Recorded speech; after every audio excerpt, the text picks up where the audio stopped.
Jadi saya terus kepada keizinan janda, tadi anak gadis. Kita tengok bagaimana pula dengan janda, ya, boleh atau tidak seorang janda menentukan jodohnya sendiri. Dalam hadis Rasulullah sallallahu alaihi wasallam riwayat Bukhari dan Muslim ini, Nabi sebut atun kahul ayyimu hatta tusta'mara walal bikru hatta tusta'zana. Qalu ya Rasulullah wa kaifa idhnuha. Typo lah kat situ. Wa kaifa idhnuha? Qala an taskut. Tidak boleh mengahwinkan wanita janda sebelum mendapatkan keizinannya, ya, atau perintahnya. Dan gadis itu jangan pula dikahwinkan sebelum dipinta keizinannya atau persetujuannya. Dalam hadis ini disebut dua, gadis dan janda. Jangan nikahkan janda melainkan dengan izin dan perintah dia. Perintah tu maknanya dia sendiri yang minta. Nah, jangan nikahkan melainkan dengan persetujuan dan dia minta. Kalau anak gadis, jangan nikahkan melainkan dengan izin dan persetujuan dia. Gadis ni dia mungkin tak minta pasal malu, kan gadis selalu dikaitkan dengan malu. Jadi gadis ni dia malulah nak suruh wali dia, pergilah tanya orang tu, rasa berkenan lah ke Mamat tu. Gadis tak nak macam tu.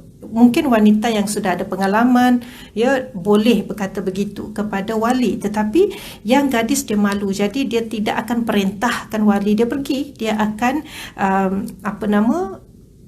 hanya memberi persetujuan, ya, kepada calon-calon yang mungkin dibawa oleh wali.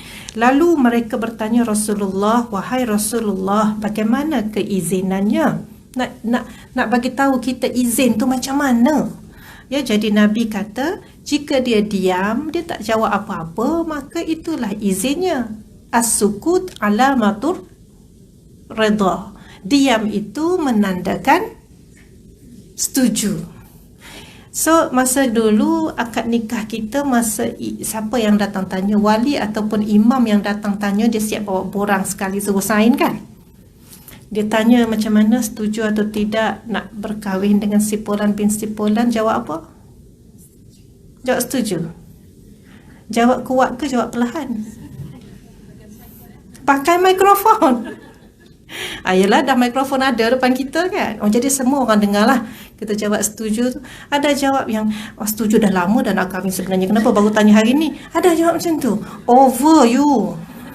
Jangan jawab macam tu. Sebab kalau tak jawab pun tak apa, dikira setuju. Dengan syarat kita janganlah menunjukkan aksi tidak setuju. Kita tak jawab apa-apa, tapi aksi kita aksi tidak setuju. Contohnya macam mana? Menangis pun ada, kan? Menangis ni suka sangat pun menangis. Satu kali lafaz, kan, menangis sok-sek itu bukan tanda tak setuju. Tapi ada yang, yalah, menangis pasal dia crush dia mari sekali hari itu. Faham ke ni? Ex dia pemari sekali, jadi Allahu Akbar, yang tu dah 17 tahun tau, tiba-tiba kahwin dengan orang lain, jadi berlinanganlah air mata. Pun menangis juga, tapi mungkin dia bukan nak dah, dia dah okey, dia nak move on dengan bakal suaminya. Tapi itulah, jadi mengikut budaya kita lah, ya. Kalau budaya kita sign je dalam borang, maka menurunkan tanda tangan itu sudah dikira persetujuan walau mulut tak cakap setuju. Tanda tangan itu adalah consent by action. Cakap itu consent verbally. Jadi kalau hak tak malu ke, dahlah dia cakap setuju, pasain pun besar-besar. Dah gurau aja, bukan tak malu.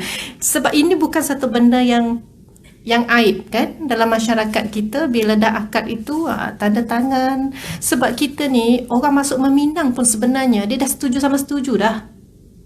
Ada tak lagi dah macam dulu-dulu orang masuk meminang bawa segala barang, rupanya baru tahu, sudah dipinang orang, tak apalah, terima kasih, kita balik. Ada?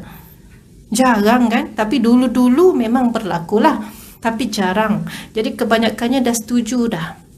Jadi kadang bila pihak sini dah setuju dengan pihak sana, tarikhnya bila nak bertunang, berapa lama, apa nak bawa, berapa hantaran pun kadang-kadang tak bincang dah masa pertunangan, sebab dia bincang sama-sama dia, kan? Maknanya dari segi persetujuan itu banyaknya yang telah dilakukan lebih awal, ya. Jadi tidaklah ada isu yang Tok Imam datang bawa surat untuk kita tanda tangan, masa tu kita kata saya tak setuju untuk berkahwin. Pakai baju pengantin dah ni. Baju pengantin, makeup pengantin, kenduri, jemput orang datang. Sekali dia kata dia tak setuju. Tak ada kan macam tu? Kecuali drama pukul 7 tu adalah. Nah, yang tu tak kira. Ya. Kemudian macam mana pula dengan anak gadis yang tidak berwali, ya, iaitu mungkin anak yatim atau anak yang tidak diketahui maklumat bapa. Ya, jadi hari ini dalam surat beranak anak-anak, mungkin kalau cikgu-cikgu di sekolah dia perasanlah, ya, surat beranak anak murid. Anak murid ada namanya, ada tarikh lahirnya, ada status jantina, ada nama ibu, tapi sampai bapa tiada maklumat. Ataupun dia tulis maklumat tidak diketahui. Itu tandanya sama ada anak itu anak, dia memang selalunya anak tidak sah taraf lah, sama ada daripada perbuatan rogol, ya, yang lahir daripada perbuatan rogol ke atas si ibu, ataupun anak yang perbuatan zina ibu dan bapa biologinya, ataupun perbuatan-perbuatan khianat yang lain. Jadi di situ kita dah boleh nampak dalam surat beranak itu status anak. Ya, jadi kalau anak-anak begini dia nak kahwin, anak lelaki tak ada masalah sebab dia tak payah wali. Bila anak perempuan dia kena ada wali. Jadi siapa wali dia? Inilah yang saya sebut kategori terakhir wali tadi, iaitu pemerintah. Ya, pemerintah jangan pergi cari Perdana Menteri. Tak ada masa dia nak menikahkan orang hari-hari, ya. Dia adalah pegawai yang telah diberi tauliah untuk menjadi wali hakim atau wali raja. Dan kalau wilayah persekutuan dia mesti dilantik oleh Jawi. Kalau di Selangor dia dilantik oleh JAIS, Jabatan Agama Islam Selangor. Jadi kalau dulu-dulu sehari sekali pun nak menikahkan anak yang tidak ada wali ni pun jarang-jarang, ya. Kebanyakan orang ada wali, tapi hari ini satu hari sampai berpasang-pasang. Ya, Allahu Akbar. Jadi kita pun tidak maklum sama ada anak itu mungkin anak mangsa rogol ataupun ada daripada zina. Ada juga anak yang sengaja maklumat bapa tidak diserahkan kepada Jabatan Pendaftaran. Sah, pernikahan ibu bapa sah, tapi bila nak daftar anak, maklumat bapa tidak mahu diserahkan kepada Jabatan Pendaftaran. Sebab apa? Sebab poligami.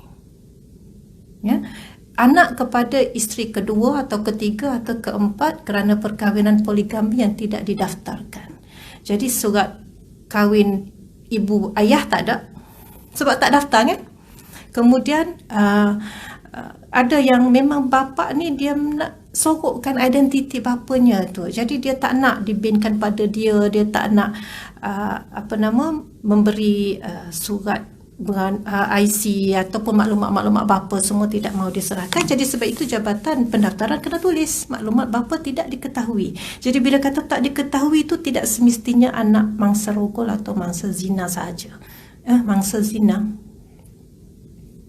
yalah, ya, perbuatan zina, ya, maknanya dia mungkin jadi anak yang ini. Ada juga wanita-wanita kita berkahwin dengan lelaki-lelaki yang tidak ada status negeri.